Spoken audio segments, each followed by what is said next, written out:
There's abuse, waste, and fraud. It is still maybe winter. The sun didn't really hold the room together. We didn't even know we needed that. Something bromide. I need more imperfections on this body. Like I need another hole in the head. The idea of Doge is brilliant. You know, people are entitled to their wrong opinion. But we are going to put it way up on this shelf. Hey, if you're getting free health insurance, you should work. Most adults on Medicaid are actually working. They do not want to care for the poor amongst us. How many people are at work right now listening to this show? I am one of those people. Yeah, I know you don't have any legs, but you should get out there and greet people at Walmart. And shame on you if you still think it's a good idea. It's going to be way funnier to me than it is to you. Hard Rock Lunchbox.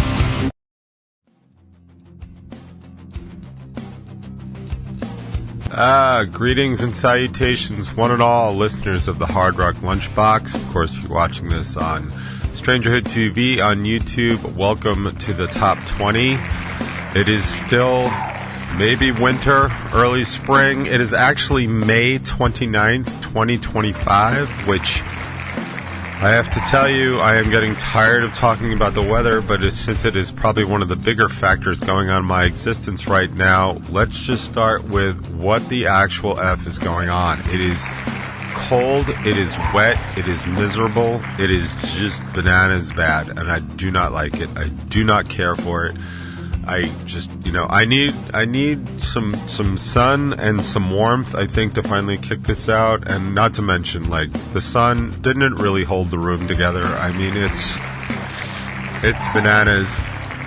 In case anyone's wondering, I am still sick. I am now hitting week, I think, 4. I'm on my first round of antibiotics and something I spray up my nose that isn't cocaine, unfortunately. I don't think they prescribe that anymore. I will say, if you've ever watched the TV show Ghosts, the American version, there is a funny, sideline, because one of the characters, Hetty, is from, the turn of the century, not this last one, the other one. And she just really liked her cocaine because you could just have it back then. I don't know what the problem is. I mean, I know why I can't have it, because I've got genetic dispositions to having problems with cocaine. Why not? I've got already genetic dispositions to having problems with opioids, which I did notice firsthand, by the way. I am not somebody that's ever willingly or recreationally taking an opioid, but I do know, I think it was one of my last surgeries, I had been given Oxycontin, and I accidentally had 2 of them. Not at a time. I'm not an idiot. I actually accidentally had 2 of them, in a span of an hour, because I simply could not remember, which is, I don't think how most druggies do it, but, I simply could not remember, and I had a second one, and I was, nauseous, almost immediately, so I'm oh yeah, that probably is why I don't do opioids. I mean, and I just never really got around to it, but amphetamines is a whole other story, and we could probably do a whole show on that. We're just not going to. So, yes, I am still quite gross, and I am sorry about that. I honestly, at this point, don't really even know what to do. I'm kind of out of my limits, but before I get to that, I should probably get on to some light housekeeping, because I know everybody wants to be informed, except people on the right, and that's just a dig, because that's what's coming up later today. So there's a brand new top 20 out today. It's called The Need to Right Wrongs. I would argue it is, well, maybe not my top flaw, but if I had to list in my top 5, it might be in there twice, because I talk about kind of how I just have this need, and it's so narcissistic and so selfish and self-centered, to just correct things that I see wrong in the world, because as I say in the episode, nobody asked me to do it, nobody appointed me to do it. I mean, yeah, over the years people have shown some gratitude, but I will tell you that is a small proportion of the people that report to me their opinions about what I do.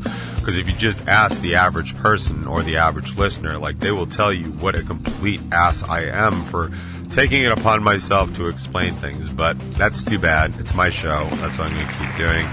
I also talk about stopping your shopping cart in the middle of an aisle, more medical maladies, SNAP programs, some of which we're going to talk about in a little while. But that's that. Also in Rebel 9 news, I have an acoustic unplugged show coming up that Donna has put together. It is going to be James from Pathmaker, me from Rebel 9, and Jimmy from Jimmy's Blue Notebook, Oswald's and Craving, and whatever else Jimmy belongs to currently. And that is coming up on June 12th. I think that is a Thursday, right? Yeah, Thursday? Yeah, it's a Thursday night. It's coming up soon, which means I actually have to do some work and kind of start preparing some material because it's been a minute since I've done one of those. Also in Rebel 9 news, we'll be up in Hartford on the 27th of June. I believe that's a Friday. And then back at Whiskey Rocks with Oswald's Revenge and I don't even know who else on July 11th. Also in Rebel 9 news, we've set our release date for It's Alright. It's going to be coming out on July 4th. Yes, Independence Day.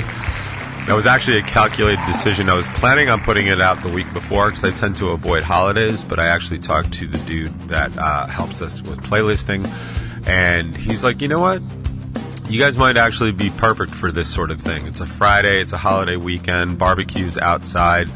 It might be a really good time. People are always putting on playlists at barbecues and stuff like that. He's like, it might actually be a really good time for you, and it's certainly worth giving a shot.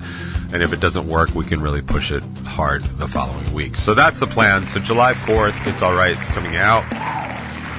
I finally got the artwork together for it. You can see it on my Instagram. I'll probably be posting it, not mine, the band's Instagram.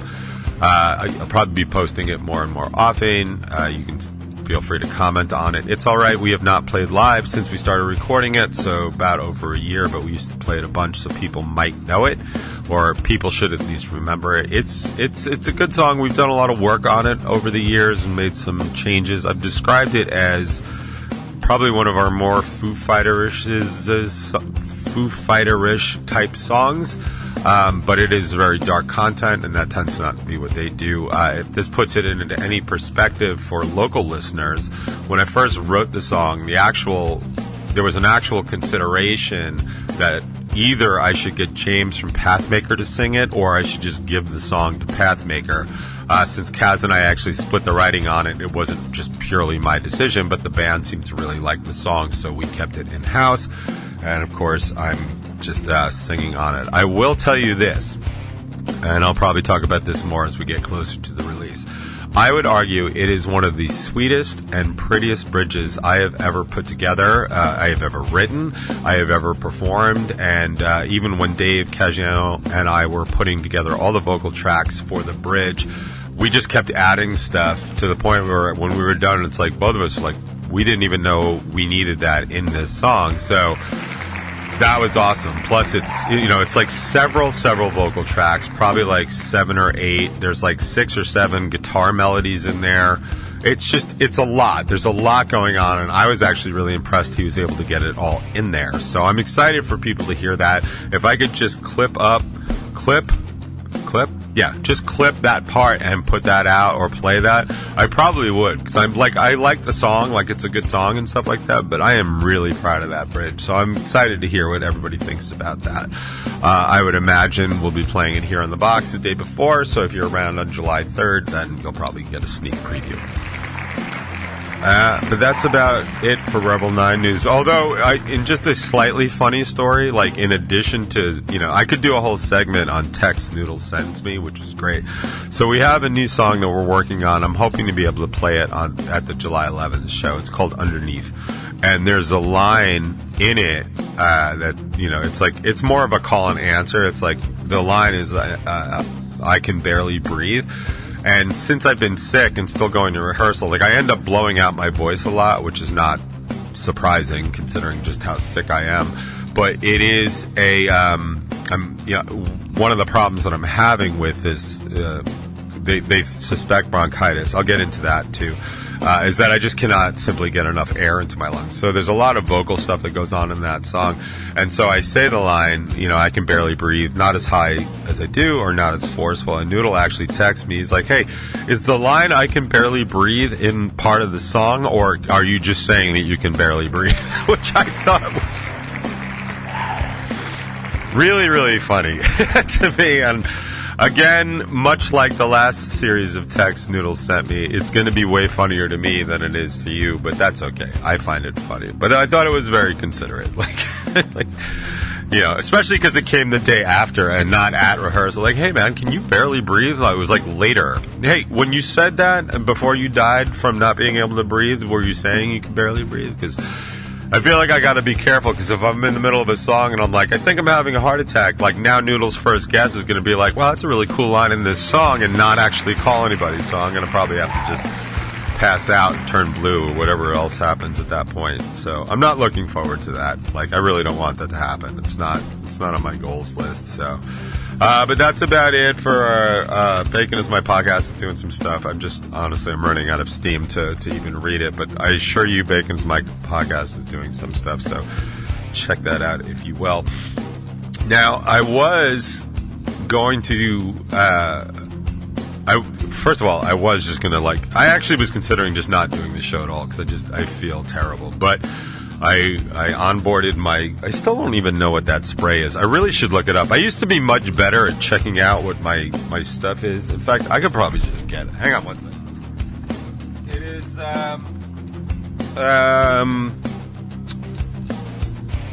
something bromide. I mean, I can't even... something bromide nasal solution. Yeah, so it's super helpful. I don't know what it is.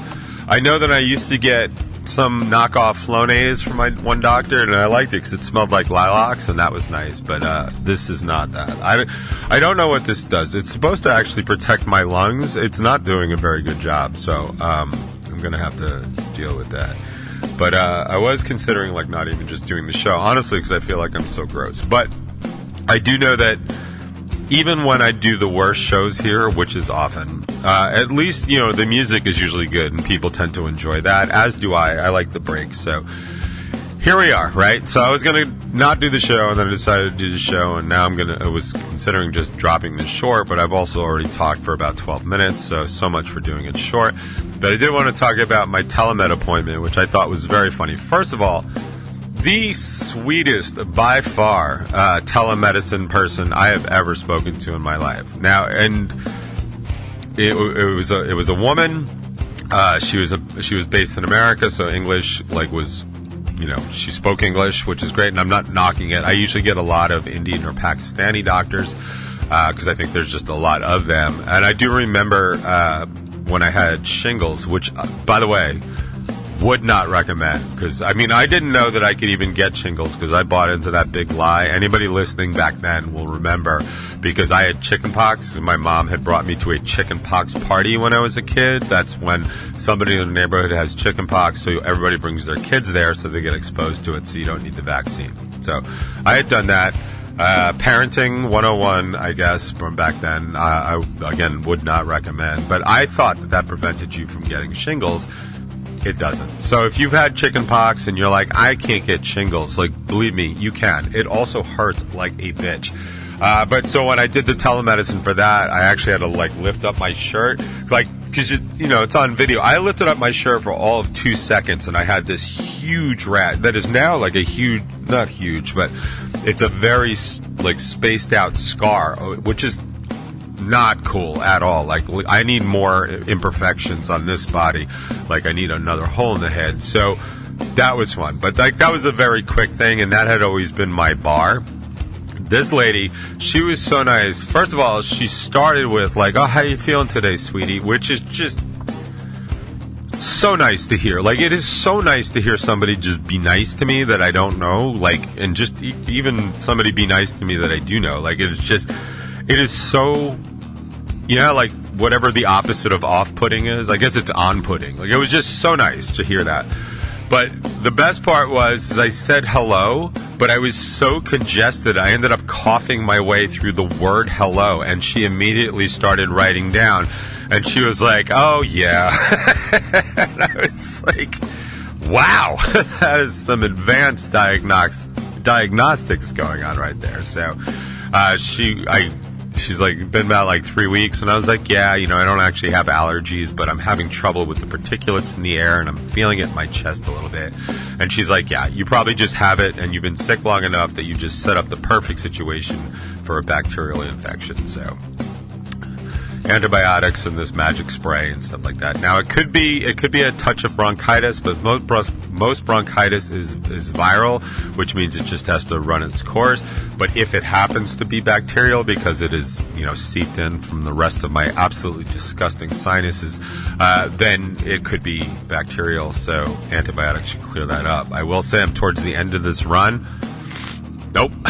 So I don't know if I go back on a second run of these, excuse me, or I have to get something stronger. I don't want any of that. I hate taking antibiotics.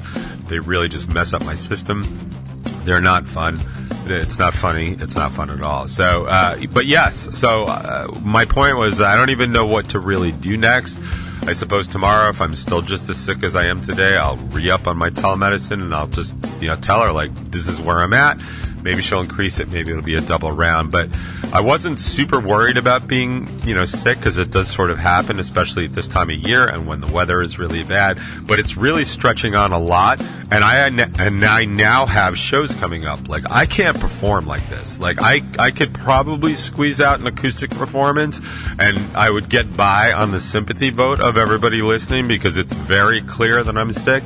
And despite what I've been told and other people have been told over the years, like, I do not actually perform better when I'm sick. I will sound okay, because I've got that rasp. If you're a fan of like Rod Stewart or Melissa Etheridge, like, I'll probably nail that for the first couple songs, but it really is very difficult to perform. I can get past the throat stuff because I've been doing it long enough that no phrasing, but I can get past the throat stuff by manipulating vocal lines and stuff like that, which are much easier in acoustic. But what I cannot seem to get past is the ability to breathe. I'm gasping just sitting here. Like, it's been weeks, so I'm just doing that. But so now I'm starting to worry about the shows that are coming up, because if I cannot breathe, I cannot perform. So I don't want to be in that situation. So I'm trying to throw everything I possibly can at it. So, like, today is a cocktail of amoxicillin, Sudafed, Afrin, again, Magic nasal spray. Still, I really should look that up. That is incredibly stupid of me to not know what I'm shoving up my nose, although I did spend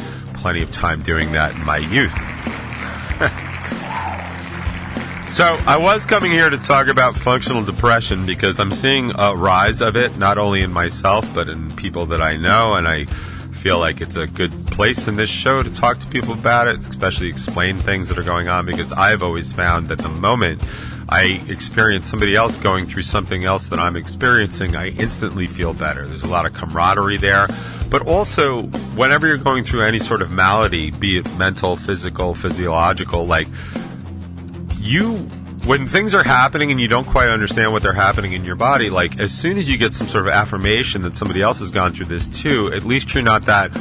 Nobody wants to be the 1 in a million person that dies from a sneeze. You know what I mean? So it's important to do that. So I feel like whenever I share stuff about my mental health, I'm not doing it for my benefit at all, because I know full well what's going on. I'm doing it for the benefit of others and for the benefit of communication. And like I had said at our last show, like, I want to open up that communication to people that are uncomfortable talking about stuff like that, or don't feel safe talking about stuff like that, just to know that this is a safe space to talk to about things like depression and how to deal with, like, the functionality of it, and, meds and just experiences, and,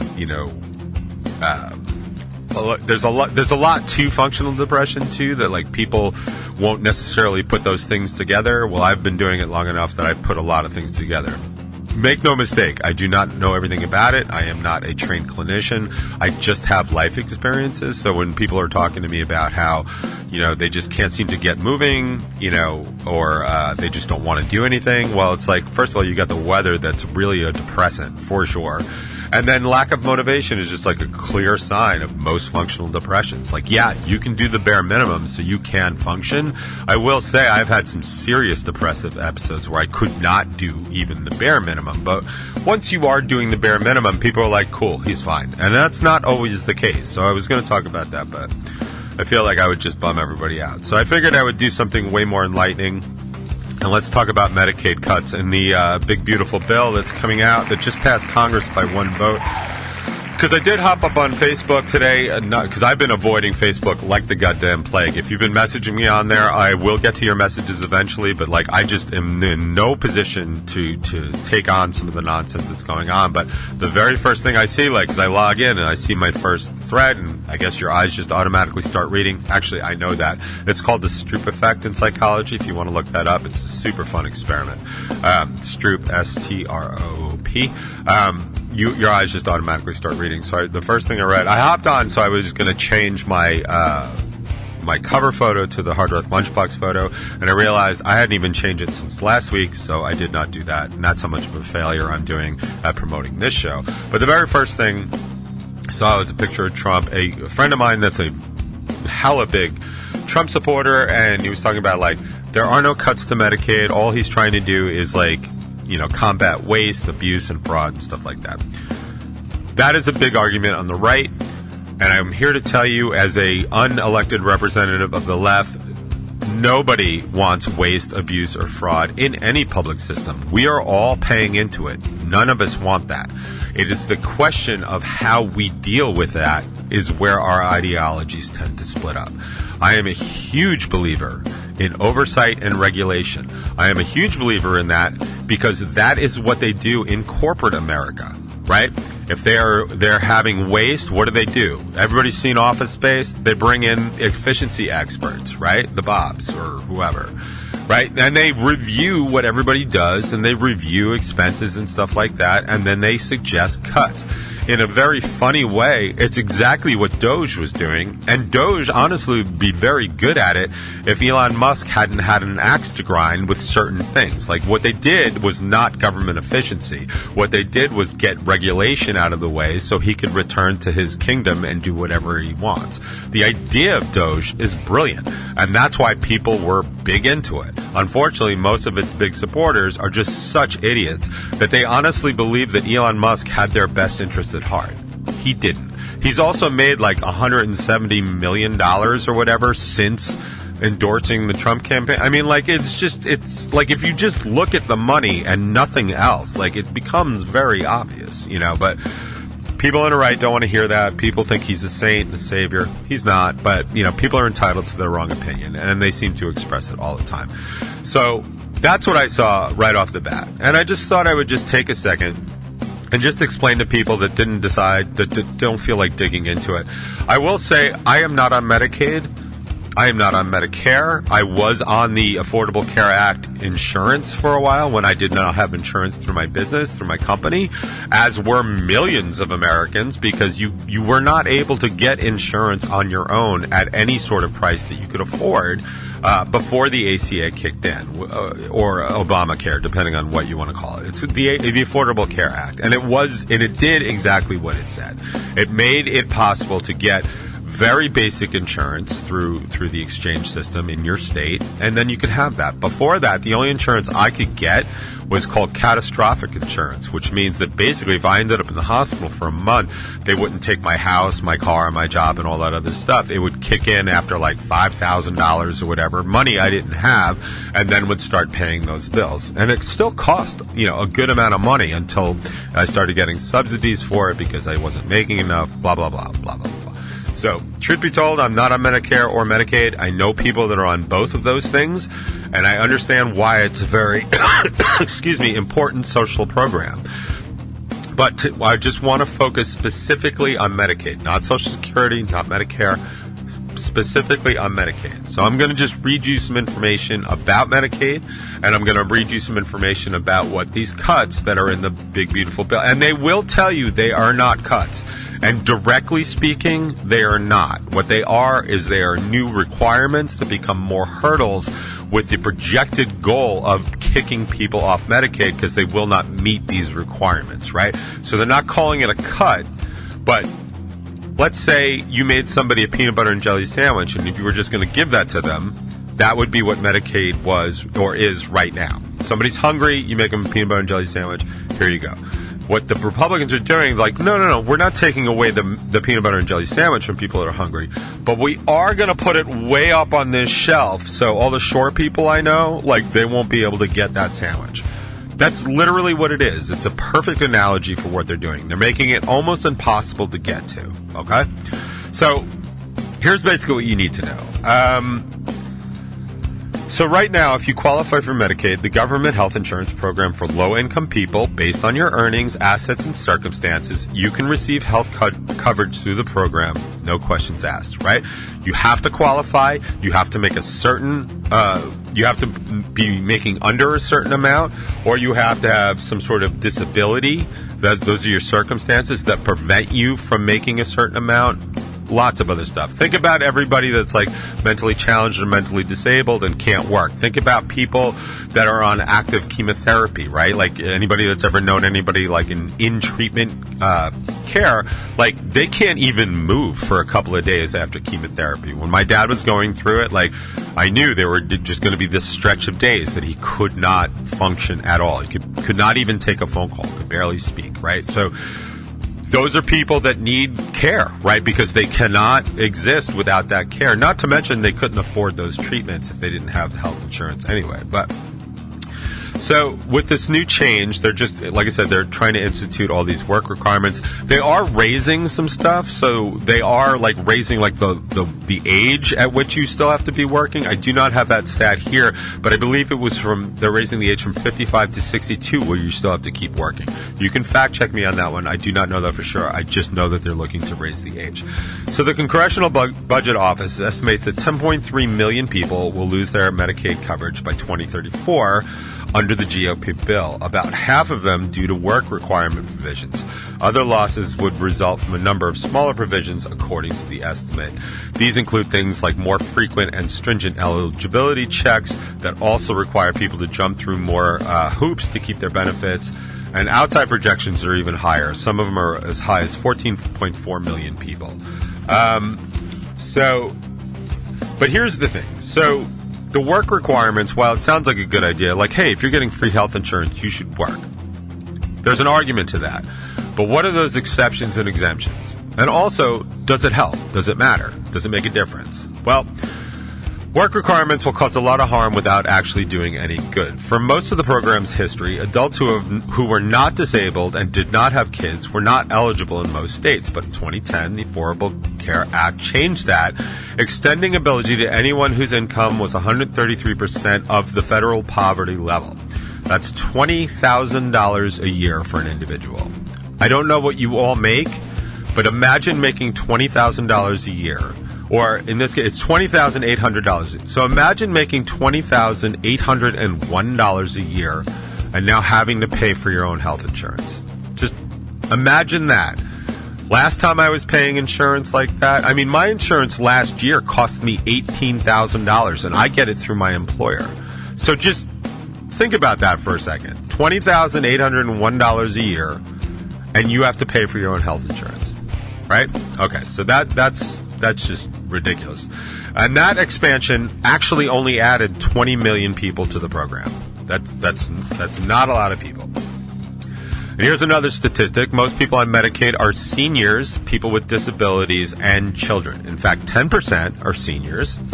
Children are 34%, and people with disabilities are 13%. So altogether, that is about, let me do my math, that's about 57% of the people. So we have ACA expansion adults, that was about 20%, that was the whatever million people, the 20 million people I just said, and then non-expansion adults. These were people that qualified for it before anyway. So for the work requirements, I want to be very clear that this has actually been done already. So our country's already tested that, and it did not go well. During Trump's first term, the administration allowed states to experiment with requirements and approved the first ever Medicaid work requirement in a handful of states on a preliminary basis. You can guess what states these were. None of them voted for Harris, right? No blue states whatsoever. But one state, Arkansas, governed by Sarah Huckabee Sanders, that absolute incompetent twat, actually implemented the policy before it was blocked by the courts. In just a matter of months, 18,000 Arkansans lost their health insurance, most of them losing coverage because they were found ineligible after not reporting the correct information to the state. After the policy was implemented, respondents were required to report their work activity by paper forms, phone calls, or an online portal each month. That included those who were exempt had to do this too. But Arkansas was criticized for the arduous reporting process and for failing to clearly explain the change. An analysis by Harvard researchers found that 70% of the people who were supposed to satisfy the work requirement were confused about the policy specifics and did not know whether it was actually in effect. During 1 month, according to state data, less than 15% of the people who were supposed to report their work activities to the state actually did. About 25% of the people who were supposed to comply with the new requirements lost coverage from 2018 to 2019, even though experts estimated 95% of the affected population should have been exempted or were meeting the obligations. Based on the Arkansas experience, the Center for Budget Policy and Priorities estimated that 2 out of every 3 people would lose coverage under the Republican bill. Now, one last set of stats that I think is probably important, and I did not even know this until I researched this, but most adults on Medicaid are actually working. It turns out that 44% of people on Medicaid are actually working full-time already. There's 10% are not working due to illness or disability, 12% are not working due to caregiving, and 20% are working full-time. So 64% of people on Medicaid are already working. So this work requirement is just a lot of smoke and mirrors to make it more difficult for people that are already working to comply. Do you imagine working 40 hours a week, full-time labor, to make, I guess, $20,000 a year and still every month have to fill out all of this paperwork? And it's not a couple of check boxes. It's not like, how was your recent visit to Mavis? It's a lot. I've seen it. And it's confusing as hell. And if you get anything wrong, you get disqualified from your Medicaid. So it's a big deal. So even in Arkansas, the GOP argues that these incentives will lead to more people getting better jobs and earning higher wages.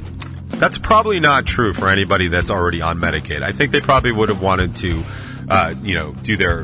improve their station. And again, Medicaid's just insurance. Like, it's not like they're just giving them money; they're covering their insurance, right? So the policy failed to push people into the workforce. In fact, all it really did was push them out of the safety net. Multiple studies have found that Medicaid is literally a life-saving program. When people lose Medicaid benefits, they are more likely to face medical debt and push off medical care because of the cost. Anybody that's ever been underinsured has absolutely done that. I have done that myself several times as an adult. I simply could not afford it. And that sucks. I pushed off like kidney stone stuff because I could not afford it. Anybody that's had kidney stones knows how much that hurts. In Arkansas, 56% of people who lost their coverage because of work requirements said they delayed medical service, and 64% of them said they delayed taking a medication because of its cost.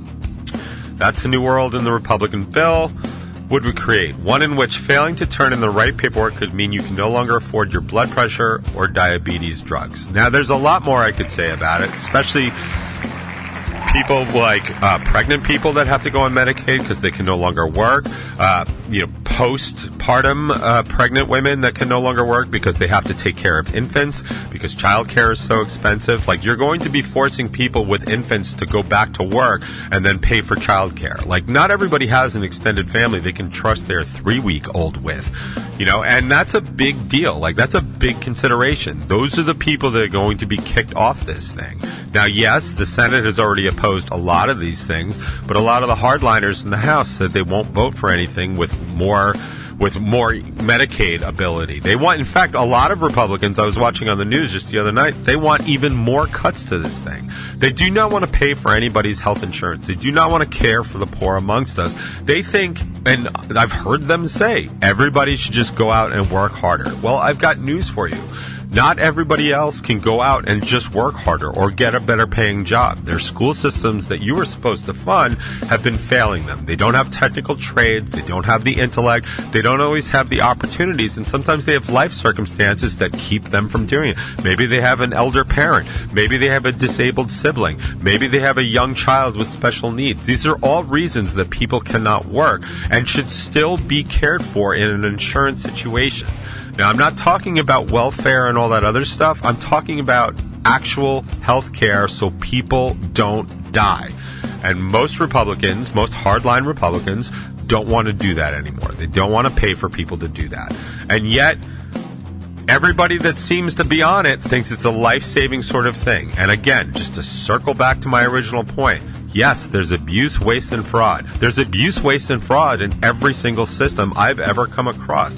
Think about how many people at work right now are playing Minesweeper. Or to be a complete dick about it, how many people are at work right now listening to this show, right? Like, yeah, you could probably multitask, but like, there's abuse, waste, and fraud in everywhere. And we need to determine, like, what actually constitutes that waste, abuse, and fraud, and then handle it like responsible adults, like caring people, like real humanitarians that care about the weak and the poor amongst us.